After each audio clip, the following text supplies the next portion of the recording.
Hi friends, welcome to this lesson. So this is our unit number 5 of ABFM that is based on directing. So in the last lecture we have discussed about planning, we have discussed about staffing, and today we are going to discuss about directing, which is one of the most important management function. So friends lesson को शुरुआत करने से पहले आइए जरा देखते हैं कि क्या क्या टॉपिक्स है जो कि हमको समझना है। इंट्रोडक्शन समझेंगे, बेसिक समझेंगे कि डायरेक्टिंग होता क्या है, डायरेक्टिंग की कैरेक्टरिस्टिक्स क्या क्या होती है। आप समझ पाएंगे दोस्तों कि कैरेक्टरिस्टिक्स क्या क्या होती है डायरेक्टिंग की, इंपॉर्टेंस क्या है डायरेक्टिंग की, what are the elements of directing, what is leadership, what is motivation, what is communication and what is supervision. Lesson को शुरुआत करने से पहले दोस्तों, यदि आपको कंसाइज नोट्स चाहिए, एमसीक्यूज चाहिए और साथ ही साथ क्विक रिवीजन सेशन चाहिए और साथ ही साथ दोस्तों आपको मॉक टेस्ट चाहिए, तो आप हमारा सीआईबी का जो पेड प्लान है इसका आप हेल्प ले सकते हैं। या आपके पास कम समय के अंदर आपको सभी कंसाइज नोट्स, वीडियोज़, एमसीक्यूज और मॉक टेस्ट सभी कुछ आपको मिलेंगे। We have launch this programme for 5 subjects and you will get unit wise PDF and videos, unit wise PDF of MCQs and unit wise PDF of theory, unit wise videos of MCQs and unit wise videos of theory. The plan cost is ₹799 for per subject and if you यदि आप पाँचों subject को लेंगे तो 2800 रुपये में आपको पाँचों सब्जेक्ट का वीडियोज़ और PDF मिल जाएगा। कुछ लोगों को केवल PDF चाहिए होता है, तो जिनको केवल PDF चाहिए that will cost ₹299 and for all the 5 subject it cost ₹1200. So if you want to opt for this plan, kindly WhatsApp me on the number shown on the screen. So friends let's begin with directing. दोस्तों management का जो function होता है किसी organisation में, उसमें planning का, organising, staffing, directing, controlling, ये 5 फंक्शन होता है, मैंने पहले ही बताया है। ठीक है, तो डायरेक्टिंग एक इंपॉर्टेंट फंक्शन है। क्यों? क्योंकि यहाँ पे जो भी लोग ऑर्गेनाइजेशन में काम कर रहे होते हैं वो गाइड किए जाते हैं, मोटिवेट किए जाते हैं, काउंसल्ड होते हैं, सुपरवाइज किए जाते हैं और वो हमेशा ऑर्गेनाइजेशन के गोल को अचीव करने में लगे होते हैं। ठीक है, कैसे वो ऑर्गेनाइजेशन गोल को अचीव करते हैं? डायरेक्टिंग के माध्यम से। So they achieve the organisation goal through the practice of directing. What is directing? Directing is nothing but a process और इंस्ट्रक्शन ऑफ टैक्टिक्स। डायरेक्टिंग क्या होता है दोस्तों? या तो एक प्रोसेस समझ सकते हैं या आप इंस्ट्रक्शन समझ सकते हैं टैक्टिक्स का। डायरेक्टिंग प्रोसेस का मतलब क्या होता है कि when people last through out the integrity of the company existence. क्या कर रहा है दोस्तों, समझिए। डायरेक्टिंग का मतलब ये हुआ कि when people directing, what is the meaning of directing?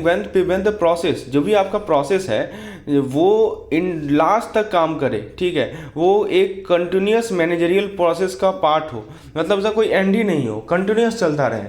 ठीक है, आपका जो मैनेजरियल प्रोसेस है, कंटिन्यूस मैनेजरियल प्रोसेस है, उसका एक पार्ट है जिसे हम लोग क्या कहते हैं? डायरेक्टिंग कहते हैं। ठीक है, तो डायरेक्टिंग के बारे में बेसिक पॉइंट याद रखिएगा। जैसे जो लोग ऑर्गेनाइजेशन में काम कर रहे होते हैं उनको गाइड किया जाता है, मोटिवेट किया जाता है, काउंसल्ट किया जाता है, ठीक है, सुपरवाइज किया जाता है, और ताकि वो ऑर्गेनाइजेशन के अचीवमेंट की तरफ बढ़ सकें। तो दिस इज कॉल्ड डायरेक्टिंग। अब बात करें दोस्तों कैरेक्टरिस्टिक्स ऑफ डायरेक्टिंग की, तो सबसे पहला प्राइमरी कैरेक्टरिस्टिक्स मैं आपको बताता हूँ। पहला कैरेक्टरिस्टिक्स है इनिशिएट द एक्शन। मतलब आप यदि किसी भी संस्था के अंदर अपनी रिस्पॉन्सिबिलिटी को फुलफिल करेंगे तो जो मैनेजर्स होते हैं वो क्या करते हैं? वो बहुत सारे फंक्शन करते हैं। मैनेजर अपने ऑर्गेनाइजेशन के अपनी रिस्पॉन्सिबिलिटी को फुलफिल करने के लिए they do different type of function, like they do planning, staffing, organising, controlling और गाइडिंग। ठीक है, तो दोस्तों डायरेक्टिंग एक्चुअली इन सभी चीज़ों को मूव करवाता है। जैसे आप प्लान कर रहे हैं, स्टाफ कर रहे हैं, ऑर्गेनाइज कर रहे हैं, कंट्रोल कर रहे हैं। ठीक है, उसके बाद दोस्तों सेकंड पॉइंट आता है ऑल इनकम्पासिंग फंक्शन। ठीक है, नेक्स्ट है प्रॉपर गाइडेंस एंड इंस्ट्रक्शन। ठीक है, तो यहाँ पे आपको क्या होता है? प्रॉपर गाइडेंस मिलता है, प्रॉपर इंस्ट्रक्शन मिलता है डायरेक्टिंग के माध्यम से। ठीक है, तो डायरेक्टिंग जो है हर एक लेवल पे प्रेजेंट है। ऑर्गेनाइजेशन का किसी भी लेवल पे आप चले जाइए, डायरेक्टिंग होगा ही होगा। ठीक है, जी हाँ, ऑर्गेनाइजेशन में क्या होता है? हायरार्की होता है सुपीरियर और सबऑर्डिनेट का। ठीक है, तो गाइडेंस हमेशा रहेगा। हर एक मैनेजर रिस्पॉन्सिबल होगा अपने स्टाफ को डायरेक्शन और इंस्पिरेशन प्रोवाइड करने का। नेक्स्ट है दोस्तों, नेक्स्ट कैरेक्टरिस्टिक है डायरेक्टिंग का, इट इंश्योर्स प्रॉपर कोऑर्डिनेशन। फिर दोस्तों ये कॉन्स्टेंटली ऑकरिंग एक्टिविटी है, ये कोई रुकता नहीं है दोस्तों, it is constantly occurring activity. मतलब ये कंटिन्यूस फंक्शन माना जाता है, कहीं रुकता ही नहीं है। ठीक है, तो directing is considered a continuous function. जबकि मान लीजिए कि कोई नया मैनेजर है या एम्प्लॉय है, उसे हायर किया गया या रिमूव किया गया, तब भी ये चलता रहता है। नेक्स्ट है दोस्तों हायरार्किकल स्ट्रक्चर का डिसेंडिंग ऑर्डर है। मतलब मैनेजमेंट में हायर लेवल से लोअर लेवल तक जाना। ठीक है, तो तब तक गाइडिंग जो है चलता ही रहता है। ठीक है। उसके बाद दोस्तों इसमें ह्यूमन फैक्टर आता है। इसमें क्या होता है, ह्यूमन फैक्टर, जितने भी वर्कर्स हैं वो यूनिक हैं और वो एक प्रॉपर मैनर में रिस्पॉन्ड करते हैं, ठीक है। तो ये ज़रूरी है मैनेजर को कि ये प्रॉब्लम हैंडल करे एक सही तरीके से। तो डायरेक्टिंग एक क्रूशियल रोल है। Directing is a crucial role because it ensures that work is completed by the employ and it contribute to the expansion of firm. यानी ह्यूमन फैक्टर का क्या मतलब है दोस्तों, कि प्रत्येक वर्कर यूनिक है और वो उस प्रकार रिस्पॉन्ड करता है जो कि सर्कमस्टांस के स्पेसिफिक होते हैं। तो ये ज़रूरी है मैनेजर को कि ये प्रॉब्लम को हैंडल करे एक सही तरीके से। तो इसीलिए कहा गया दोस्तों directing is a crucial role.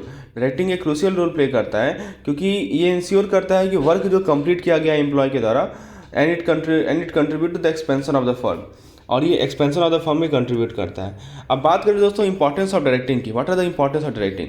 तो दोस्तों मैं आपको कैरेक्टरिस्टिक में क्या क्या बताया।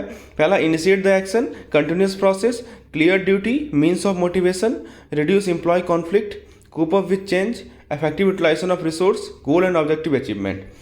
अब दोस्तों बात करते हैं इंपॉर्टेंस ऑफ डायरेक्टिंग की। तो ये बहुत ही चीज़ सामने दिख रहा है दोस्तों कि लीडरशिप जो प्रोसेस है वो बहुत पुराने साल से चलता आ रहा है। मैनेजमेंट साइंस जो है वो 20वीं सेंचुरी में आया है। तो दोस्तों ये जो इनॉर्मस बहुत सारी कंपनीज आई और उनकी ऑपरेशन में कंसिस्टेंसी लाने के लिए ये डायरेक्टिंग को लाया गया। तो दोस्तों मैनेजमेंट का प्रोसेस और लीडरशिप का प्रोसेस सिमिलर नहीं है, क्योंकि लीडरशिप आप जानते हैं कि बहुत पुराने साल से चलते आ रहा है, जबकि मैनेजमेंट साइंस जो है रिसेंट इंट्रोड्यूस हुआ है 20वीं सेंचुरी में। तो यहाँ पे क्या है कि मैनेजमेंट और लीडरशिप सिमिलर नहीं है। और क्या अंतर है दोनों में। Leadership is not magical not mysterious, right. Leadership is neither the prerogative of select few. अब देखिए यहाँ पे क्या है कि इंपॉर्टेंस ऑफ डायरेक्टिंग मैं समझाता हूँ क्या क्या इंपॉर्टेंस है। कि सबसे पहला काम ये है कि ये इनिशिएट करता है एक्शन को। डायरेक्टिंग क्या करता है दोस्तों, किसी भी एम्प्लॉय के एफर्ट को इंटीग्रेट करता है, यानी जो भी एम्प्लॉय एफर्ट लगा रहे हैं उसका इंटीग्रेशन का काम है। ये मोटिवेशन प्रोवाइड करता है दोस्तों। It accommodates the changes, whatever change, मान लीजिए कुछ चेंज आया उसको एकोमोडेट करने का काम डायरेक्टिंग का है। इट मेंटेन बैलेंस मेंटेन करना और हमारा रिसोर्स को इफिशिएंटली यूज करना। So these are the main importance of directing. अब बात करते हैं दोस्तों एलिमेंट्स ऑफ डायरेक्टिंग। डायरेक्टिंग के कौन कौन से एलिमेंट्स होते हैं। तो डायरेक्टिंग के 4 मेन एलिमेंट्स होते हैं, please remember. First is leadership, second is motivation, third is communication, fourth is supervision. So what are the 4 elements, leadership, motivation, communication, supervision. Now let's begin with leadership. Leadership से start करते हैं। तो leadership basically क्या होता है, leadership का मतलब ये होता है दोस्तों कि एक सेट ऑफ बिहेवियर है या एक सेट ऑफ एट्रीब्यूट है जो कि आप एक्वायर कर सकते हैं ट्रेनिंग एंड डेवलपमेंट T&D के माध्यम से। तो आपके पास एक बिहेवियर का सेट है या एट्रीब्यूट का सेट है, आपने कैसे एक्वायर किया, तो आपने ट्रेनिंग एंड डेवलपमेंट के माध्यम से एक्वायर किया। तो लीडरशिप का मतलब यही होता है कि आप इंस्पायर कर रहे हैं दूसरे लोगों को कि वो लोग भी एक कॉमन गोल के लिए काम करें, ठीक है। तो लीडरशिप का मतलब होता है inspiring the people to work toward a common goal. और फिर जिन लोगों को तो आपने इंस्पायर कर दिया, फिर उसके बाद क्या करेंगे आप, उनके रिसोर्स को ऑर्गेनाइज करेंगे ताकि ऑब्जेक्टिव को एक रियलिटी बना सकें। So what is leadership. Leadership is the process of inspiring other people. यानी दोस्तों लीडरशिप से आप दूसरे लोगों को इंस्पायर करते हैं और दोस्तों उनके रिसोर्सेज को ऑर्गेनाइज करते हैं ताकि जो भी उनकी ऑब्जेक्टिव है उसको रियलिटी में कन्वर्ट किया जा सके। यही होता है हमारा लीडरशिप।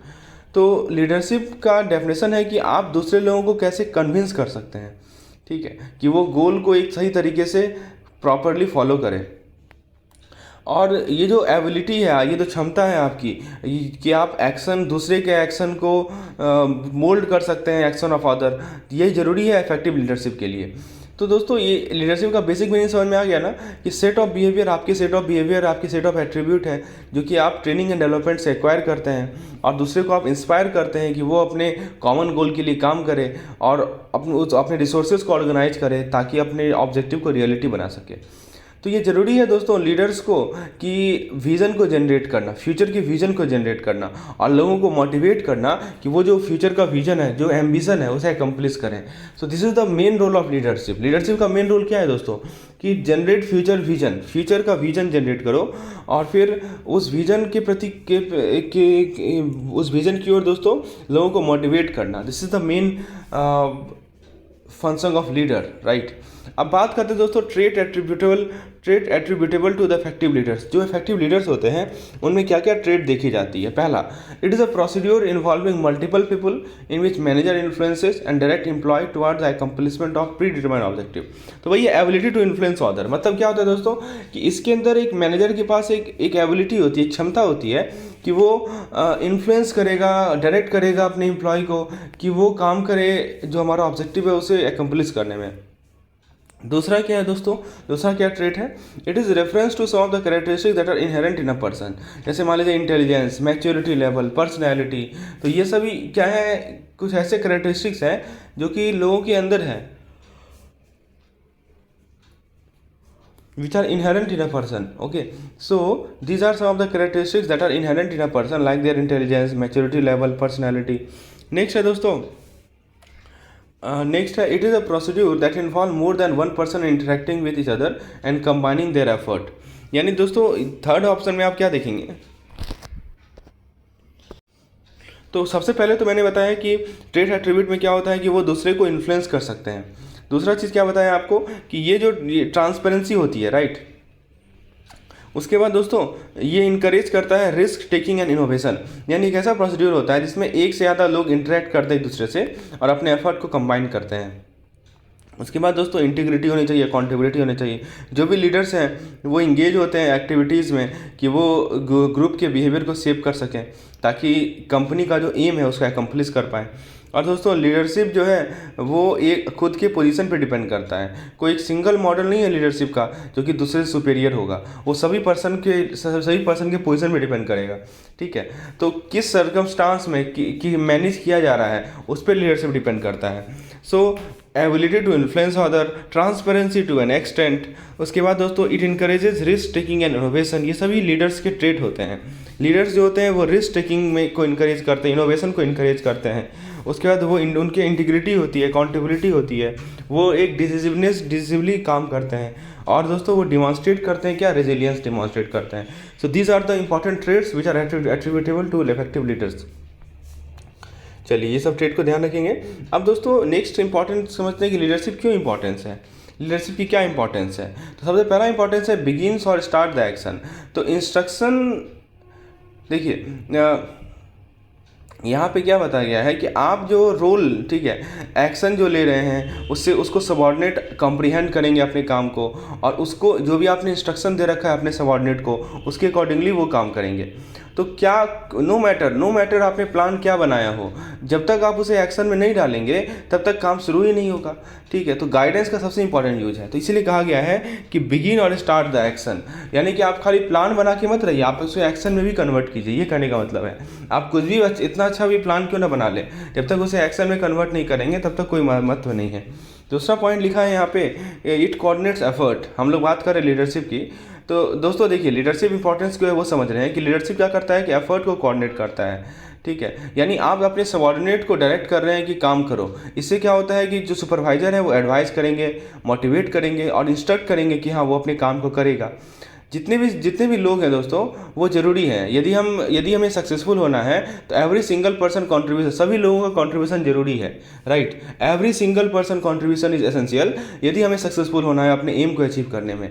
तो प्रत्येक डिपार्टमेंट में जो इंस्ट्रक्शन है उसे फॉलो कर, ठीक है, और क्या हो सकते हैं हम लोग अपने एफर्ट को इंटीग्रेट कर क्या आएगा, हमारा एफिशिएंसी बढ़ेगा और हम लोग एक तरीके से सारे कंसर्न को हैंडल करेंगे। So it coordinates the effort, इसीलिए कहा गया दोस्तों इट कोऑर्डिनेट्स द एफर्ट। यदि आपकी इफेक्टिव लीडरशिप होगी तो जो भी आप अपने सबॉर्डिनेट को कहेंगे कि ये काम करो, आप उसे एडवाइस करेंगे, मोटिवेट करेंगे, इंस्ट्रक्ट करेंगे, ठीक है, अपने काम को करने के लिए। तो इसीलिए कहा गया है कि कोऑर्डिनेट द एफर्ट। पहला पॉइंट क्या था, इट बिगिन्स और स्टार्ट द एक्शन। तीसरा पॉइंट क्या है दोस्तों, इट प्रोवाइड मोटिवेशन। जैसे देखिए आपको डायरेक्शन पता चलेगा, आप मान लीजिए कि सबॉर्डिनेट है, आपको पता है कि हाँ इस डायरेक्शन में मूव करना है, तो उससे वो अच्छा है ना कि आप अपने ऑर्गेनाइजेशन के गोल को अचीव कर पाएंगे।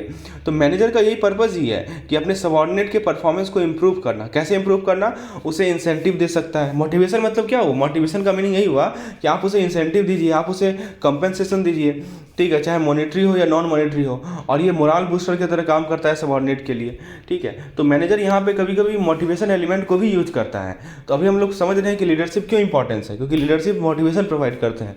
मोटिवेशन किस रूप में प्रोवाइड करेंगे, कॉम्पेंसेशन के टर्म में, कुछ मोरल बूस्टर की तरह काम करेगा, कॉम्पेंसेशन दीजिए, आप उसे इंसेंटिव दीजिए, ठीक है। तो चाहे मॉनिटरी हो या नॉन मॉनिटरी हो, किसी भी रूप का हो, so you provide motivation. So this acts like a morale booster. This is the importance of leadership. The next point which highlights the importance of leadership is it helps maintain equilibrium, stability, balance, जो कि highly crucial होता है long term sustainability के लिए, ठीक है। वो आता है जब 4 एलिमेंट होते हैं, ठीक है, 4 एलिमेंट ऑफ डायरेक्शन पर। क्या क्या 4 एलिमेंट होता है वो समझिए। तो इक्विलिब्रियम कैसे मेंटेन होगा? तो सबसे पहले कि आपका लीडरशिप क्वालिटी स्ट्रेटजिक होगा, फिर आपका कम्युनिकेशन क्लियर होना चाहिए, कंसाइज होना चाहिए, आपकी ओवरसाइट स्ट्रिक्ट होनी चाहिए, और दोस्तों आपका मोटिवेशन इफेक्टिव होना चाहिए, ठीक है। तो सबसे इंपॉर्टेंट चीज़ है कि किसी भी ऑर्गेनाइजेशन रेट ऑफ ग्रोथ का इंडेक्स होता है सस्टेनेबिलिटी, सस्टेनेबल होना, एक इक्विलिब्रियम मेंटेन करना, ठीक है। तो मैनेजर क्या कर सकते हैं, जितने भी क्वालिटीज़ हैं, ठीक है, जो मैंने आपको बताया कि communication, clear communication, strict oversight, effective and efficient motivation, so ये सभी दोस्तों क्या है, ये सभी हमारे कुछ मैनेजर के कुछ दोस्तों क्वालिटीज़ हैं, ठीक है, कि वो सबसे उसका कम्युनिकेशन क्लियर रहेगा, एकदम क्लियर होगा कम्युनिकेशन, वो स्ट्रिक्टली ओवरसाइट करेगा, ठीक है। उनके पास बहुत सारी लीडरशिप क्वालिटीज़ होंगी, उनका मोटिवेशन एफिशिएंट होगा। तो इस प्रकार से क्या होगा कि स्टेबिलिटी बना रहेगा, बैलेंस बना रहेगा, और जो कि बहुत ही क्रूशियल है long term sustainability of demand के लिए, ठीक है। तो आपको यदि लॉन्ग टर्म सस्टेनेबल, अपनी डिमांड को लॉन्ग टर्म के लिए सस्टेनेबल रखना है, तो बहुत ही ज़रूरी है कि आप स्टेबिलिटी बनाए रखें, बैलेंस बनाए रखें, उसे ही कहा जाता है इक्विलिब्रियम। उसके बाद दोस्तों लीडरशिप के इंपॉर्टेंस को आप समझ सकते हैं इस बात से कि adapt to the changing circumstance, this is very important. मान लीजिए ह्यूमन नेचर में इनहेरेंट है कि वो एक रेसिस्टेंट टू चेंज, हम लोग हमेशा क्या करते हैं, जब भी कुछ चेंज आता है तो उसको रेसिस्ट करते हैं, ये हमारे अंदर एक नेचर है, ठीक है। तो आप ये जो एबिलिटी है, ये जो क्षमता है किसी कंपनी की, वो जो है कंपनी, इससे क्या होता है कि कंपनी जो है प्लान्ड ग्रोथ को कंटिन्यू कर पाता है और मार्केट लीडर हो पाता है, जबकि आपके इन्वायरमेंट में कॉन्स्टेंटली शिफ्टिंग हो पा रहा है। क्यों ऐसा हो रहा है? क्योंकि दोस्तों उस कंपनी के पास एक क्षमता है कि वो चेंजेस को रेसिस्ट नहीं करेगा, उस चेंज को अडेप्ट करेगा, इसी कारण से वो मार्केट लीडर बनता है, ठीक है। तो ये डायरेक्टिंग फंक्शन है जिसको यूटिलाइज किया जाता है ताकि इस चेंजेस को एकम्प्लिश कर सके जो कि हमारे इन्वायरमेंट के द्वारा प्रोड्यूस की जा रही है, चाहे इनसाइड हो चाहे आउटसाइड हो, चाहे इंटरनल इन्वायरमेंट से हो चाहे एक्सटर्नल इन्वायरमेंट से हो। इंटरनल इन्वायरमेंट या एक्सटर्नल इन्वायरमेंट से बना हुआ कोई भी चेंजेस को रेसिस्ट करने का ये कैपेबिलिटी होता है, ठीक है। और ये कहाँ से आती है? ये हमारे पास ये आती है डायरेक्टिंग के माध्यम से।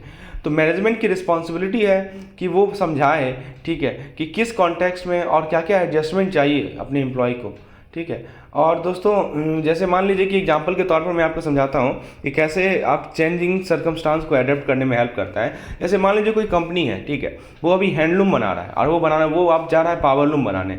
तो यहाँ पे बहुत ही सिग्निफिकेंट ट्रांजिशन होगा टेक्नोलॉजी में, राइट। तो टेक्नोलॉजी में बहुत ट्रांजिशन होगा कि अभी आप हैंडलूम में हैं, अब आप बना रहे हैं powerloom, so there will be significant change in technology. तो इससे क्या होगा कि इसके कारण क्या होगा कि मैन पावर कम लगेगा, क्योंकि अब आप टेक्नोलॉजी को यूज़ कर रहे हैं और मशीनरी बढ़ जाएगा। तो ये एक बड़ा चेंज आया ना। तो यहाँ पे काम आती है डायरेक्टिंग की, प्रॉपर डायरेक्टिंग की काम आती है, क्योंकि आप हैंडलूम से पावरलूम में जा रहे हैं तो आप टेक्नोलॉजी को अपग्रेड कर रहे हैं। That's why you will require less manpower and you will require more machinery. Okay, so this is how a changes in bring in an organization. And now the role of leadership is very important because it enables you to direct in a proper manner.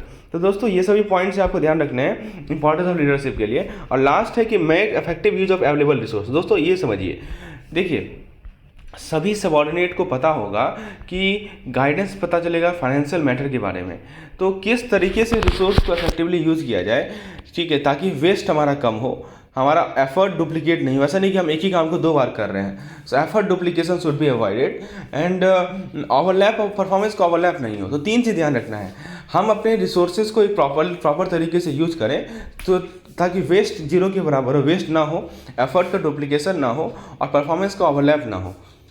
तो दोस्तों जब भी manager अपने talent को use करते हैं, ठीक है, सुपरवाइज गाइड डायरेक्ट करने में, तो सबॉर्डिनेट का फंक्शन क्लियर होता है।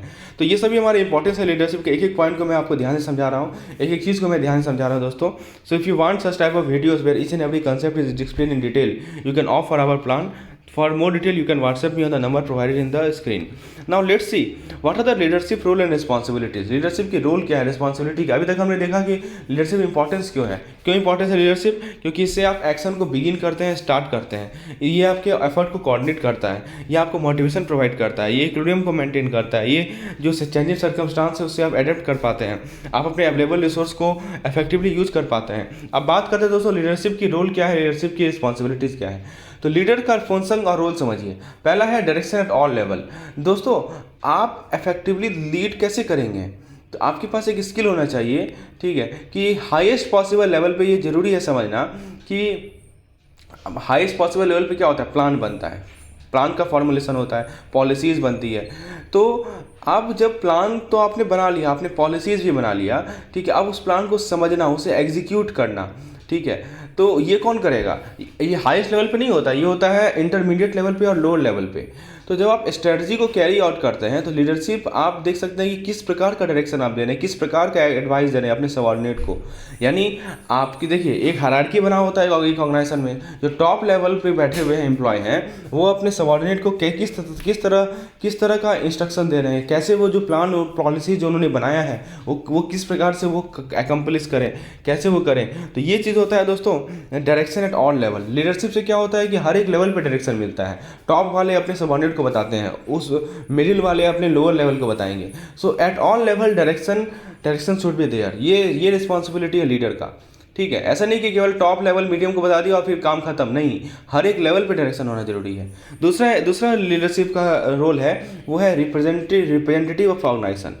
ध्यान दीजिएगा, लीडर या मैनेजर किसी भी बिजनेस का, ठीक है, वो पूरा इंटरप्राइज का रिप्रेजेंटेटिव होता है। और वो दोस्तों जैसे मान लीजिए कोई मीटिंग हो रहा है, कॉन्फ्रेंस हो रहा है, अदर इवेंट हो रहा है, वो रिप्रेजेंट करता है, राइट। तो लीडर रिस्पॉन्सिबल है पब्लिक को समझाने का कि क्या रीज़न है, why the enterprise should be supported, क्यों इंटरप्राइज को सपोर्ट किया जाए। तो लीडर एक पूरे इंटरप्राइज को रिप्रेजेंट कर रहा होता है और वो पब्लिक को समझाता है कि हाँ मेरे इंटरप्राइज को क्यों सपोर्ट करो, ठीक है। तो ये एक पॉइंट है दोस्तों, लीडर का बहुत इंपॉर्टेंट रोल है। मैंने क्या बताया आपको कि लीडर्स का इंपॉर्टेंट रोल आपको समझाया कि इट हेल्प इंटीग्रेट, हाँ, एक तो बताया कि रिप्रेजेंटेशन ऑफ द ऑर्गेनाइजेशन पूरे ऑर्गेनाइजेशन को रिप्रेजेंट करता है, ठीक है, क्योंकि वो चार्ज होता है, उसको इंचार्ज माना जाता है उस डिपार्टमेंट का। नेक्स्ट है दोस्तों it help integrating and reconciliation of personal goal with business गोल। कोई भी मान लीजिए पर्सन है जिसके पास लीडरशिप एबिलिटीज़ है, वो क्या करता है, रिकॉन्साइल करता है या इंटीग्रेट करता है। किसे इंटीग्रेट करता है, एम्प्लॉय के जो पर्सनल एस्पिरेशन है। देखिए आप मान लीजिए एम्प्लॉय हैं, आपके अपनी पर्सनल एस्पिरेशन है कि आपको आपकी पर्सनल एस्पिरेशन क्या होगी कि आपको प्रमोशन चाहिए, आपको एक गुड वर्क लाइफ बैलेंस चाहिए, ये सभी आपके एम होंगी, राइट। तो उसको ये जो अच्छा लीडर होगा ना, वो क्या करेगा कि आपके एस्पिरेशन को कंपनी के एस्पिरेशन, आपके बिजनेस के एस्पिरेशन से लिंक करेगा, इंटीग्रेट करेगा। तो लीडर का गोल है कि जो भी उनके फॉलोअर्स हैं उनके एक्टिविटीज़ को, ठीक है, इस तरह डायरेक्ट किया जाए ताकि गोल अचीव हो, ठीक है। कैसे करता है वो, उन सभी एफर्ट को कोऑर्डिनेट करके। ये तभी पॉसिबल है कि जब लीडर अपना इन्फ्लुएंस जो है दूसरे के कॉपरेशन में, कन्विंस करने में, ठीक है, ताकि अपने गोल को अचीव हो। मतलब लीडर को अपने सबऑर्डिनेट को कम से कम कन्विंस तो करना ही पड़ेगा ना कि हाँ ये गोल है, इसे अचीव करना है। कैसे अचीव करवाएगा, तो जो उसका पर्सनल एम है उसको लिंक करेगा, इंटीग्रेट करेगा ऑर्गेनाइजेशन के गोल से। तो this is how it helps integration and reconciliation of personal goal with business गोल, ठीक है। नेक्स्ट है गार्नर सपोर्ट, ठीक है। इसमें क्या है दोस्तों, लीडर एक कोई ऐसा आदमी होता है जो मैनेज करता है दूसरे को, और साथ ही साथ दोस्तों वो इनकरेज करता है कि अपने सबऑर्डिनेट को, और उसे इंटरटेन करता है। वो ऐसा इसलिए कर पाता है दोस्तों क्योंकि उसके पास इंटेलिजेंस होती है, मैच्योरिटी होती है, एक्सपीरियंस होती है। तो तीन चीज़ मैंने बताया, मैच्योरिटी, इंटेलिजेंस और एक्सपीरियंस। ये तीनों फैक्टर हैं जो कि किसी सक्सेसफुल आउटकम को कंट्रीब्यूट करते हैं, राइट। तो लीडर एक कोई ऐसा आदमी होता है जो केवल फॉलो नहीं करता लेकिन सजेस्ट भी करता है और अपने ऑर्गेनाइजेशन के आइडिया और प्रोग्राम को कैरी आउट भी करता है। So this is how he garners the support. And the last point is he leaders act like a friend, philosopher and guide. तो गुड लीडर के पास तीन कैरेक्टरिस्टिक्स होना चाहिए। वो अपने सबऑर्डिनेट का दोस्त भी हो सकता है, उसके साथ ओपन रहे, ऑनेस्ट रहे, उसके इमोशन के बारे में, आइडियाज़ के बारे में, डिज़ायर के बारे में। दूसरी बात, he can play the role of philosopher also. पहला क्या बताया आपको, वो दोस्त हो सकता है। दूसरा क्या बताया, वो फिलोसफर हो सकता है। कैसे फिलोसफर हो सकता है कि वो अपने इंटेलेक्ट, वो अपने लाइफ एक्सपीरियंस को, ठीक है, यूज करके अपने एम्प्लॉय को डायरेक्शन दे जब क्राइसिस का टाइम आए। तो वो फिलोसफर हो सकता है। पहले मैंने बताया आपको फ्रेंड हो सकता है, फिर फिलोसफर हो सकता है, और कभी कभी वो काउंसलर का भी काम कर सकता है, राइट। सो गाइड का भी काम कर सकता है, ठीक है। तो दोस्तों एम्प्लॉय की कंप्लेन को सुनकर आप एफर्ट लगाइए कि कैसे उसके सॉल्यूशन निकाला जाए। तो ये सभी लीडरशिप के रोल्स हैं, ये सभी लीडरशिप के क्वालिटीज़ है। एक बार क्विकली रिकॉल कर लेते हैं दोस्तों। देखिए, रिकॉल करना बहुत जरूरी है। तो मैंने क्या बताया, लीडरशिप के लिए रोल क्या क्या है। सबसे पहला रोल बताया आपको डायरेक्शन एट ऑल लेवल, दूसरा बताया आपको रिप्रेजेंटेटिव ऑफ द ऑर्गेनाइजेशन, तीसरा बताया it helps integrate and reconciliation of the personal goal with business goal, fourth बताया आपको गार्नर सपोर्ट, और फिफ्थ है दोस्तों act like a friend, philosopher and guide. अब बात करें दोस्तों लीडरशिप क्वालिटीज़ की। So what are the leadership qualities. तो लीडरशिप क्वालिटीज़ है दोस्तों, सबसे पहला है कि आउटवर्ड लुक। कोई भी लीडर जो है उसके पास एक फिजिकली अपीलिंग अपीयरेंस होना चाहिए, ठीक है। फिजिकल और मेंटल फोर्टिट्यूड ये जरूरी है किसी सक्सेसफुल लीडर के लिए। दूसरा है दोस्तों विजन एंड फोरसाइट। तो यदि वो लीडर इफेक्टिव होगा तो दोस्तों वो जो है फ्यूचर में देख पाएगा। ये ज़रूरी है कि वो सिनेरियो को विजुलाइज करे। पहले लॉजिकल प्रोग्राम बनाने से पहले वो क्या करेगा, सिनेरियो को विजुलाइज करेगा, उसकी विजन होगी, फोरसाइट होगी, इंटेलिजेंस होगी, उसके पास इंटेलिजेंट इनफ इंटेलिजेंस होनी चाहिए कि वो अलग अलग सिचुएशन, जो डिफिकल्ट सिचुएशन है उसे एक्सप्लोर करे और चैलेंजेस को एक्सप्लोर करे, ठीक है। तो लीडर एनालिटिकल होना चाहिए, और वो दोस्तों जो बेनिफिट्स है और जो ड्रॉबैक है उसको बैलेंस कर पाए। किसी भी ऑप्शन का बेनिफिट भी होगा, ड्रॉबैक भी होगा, उसको बैलेंस करना ये बहुत ज़रूरी चीज़ है। फिर वो कम्युनिकेट प्रॉपर कर पाए, कैपेबिलिटी इन कम्युनिकेशन, ठीक है। ये बहुत इंपॉर्टेंट रोल है कि policies, process, terms and condition, सारा इन्फॉर्मेशन कम्युनिकेट कर पाए। फिर नेक्स्ट है दोस्तों ऑब्जेक्टिव। ऑब्जेक्टिव क्या है, किसी भी लीडर को रिक्वायरमेंट होती है ऑब्जेक्टिव अप्रोच की। दोस्तों एक बात मैं आपको बताऊं कि ये सभी चीज़ आपको एचआरएम में भी पढ़ना है। तो एवीएफएम और एचआरएम का सिलेबस मिलता जुलता है। तो जो लोग कंफ्यूज है कौन सी इलेक्टिव लिया जाए, तो एचआरएम को ऑप्ट कीजिए, क्योंकि आपका एफर्ट बचेगा, राइट। क्योंकि आपको बहुत सारा टॉपिक आपके एवीएफएम का है जो कि एचआरएम में भी इंक्लूडेड है। तो दोस्तों यदि आपको एचआरएम से रिलेटेड स्टडी मटेरियल चाहिए तो आप मुझे इस नंबर पर व्हाट्सएप करके प्राप्त कर सकते हैं। तो दोस्तों मैं बता रहा हूँ आपको कि लीडरशिप की क्या क्या क्वालिटीज़ है। वो कम्युनिकेट कर सकता है प्रॉपर्ली, वो ऑब्जेक्टिव होगा। ऑब्जेक्टिव होने का मतलब क्या हुआ कि ऑब्जेक्टिव अप्रोच होगा जिसमें कोई बाइस नहीं होगा, और वो अपने किसी स्पेसिफिक इंडिविजुअल के लिए फेवरेबल नहीं होगा। ऐसे नहीं कि एक पार्टिकुलर का एम्प्लॉय के लिए वो फेवर ले रहा है और किसी के लिए बाइस, कोई बाइसनेस नहीं होगा। ऑब्जेक्टिविटी का ये मतलब है, ठीक है। वो दोस्तों वो फैक्ट और रीजनिंग के बेसिस पे डिसीजन लेगा, राइट। जो फैक्ट है, जो रीजनिंग है, उसके बेसिस पे डिसीजन लेगा, कोई बाइस नहीं रहेगा किसी के प्रति। तो ये है हमारा ऑब्जेक्टिव होना चाहिए। फिर उसमें नॉलेज होना चाहिए काम का, अपने सबॉर्डिनेट का फेथ कॉन्फिडेंस गेन करने के लिए उसे पता होना चाहिए, थॉरो अंडरस्टैंडिंग होना चाहिए जॉब के बारे में और कैसे उसे परफॉर्म करना है। फिर उसके पास एक सेंस होना चाहिए रिस्पॉन्सिबिलिटी का। मतलब क्या हुआ कि ये बहुत ही ज़रूरी है, ठीक है। तो जब एक लीडर फील करता है कि रिस्पॉन्सिबिलिटी का, ताकि कॉर्पोरेट गोल अचीव हो, ठीक है, तभी वो अपने टैलेंट को मैक्सिमाइज़ कर सकता है, और या उनके टैलेंट को मैक्सिमाइज़ कर सकता है जो उनके कमांड में है।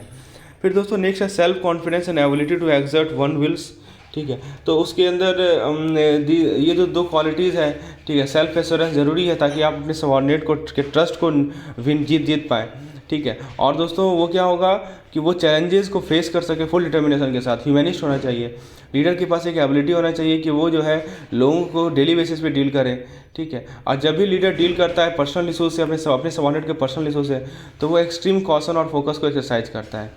फिर लास्ट है कॉम्पैशन। कॉम्पैशन में क्या है कि put your self in the shoes of those around you, right.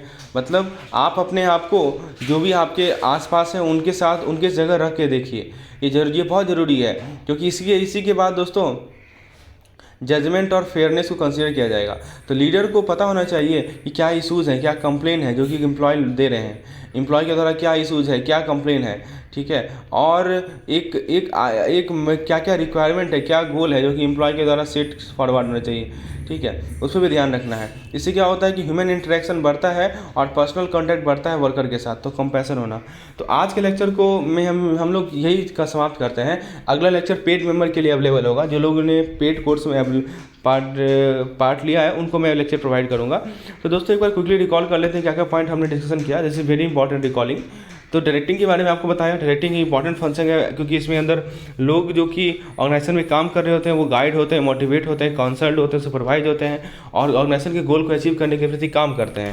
Characteristic बताया डायरेक्टिंग का, initiate the action, proper guidance and instruction, ensure proper coordination, means of motivation, gives clear duties, ensure productivities, reduce employ conflict, help to cope with change. ये सब characteristic directing के importance बताया directing का। Initiate action, integrate effort of employee, provide motivation, accommodate changes, maintain balance, efficient use of resources।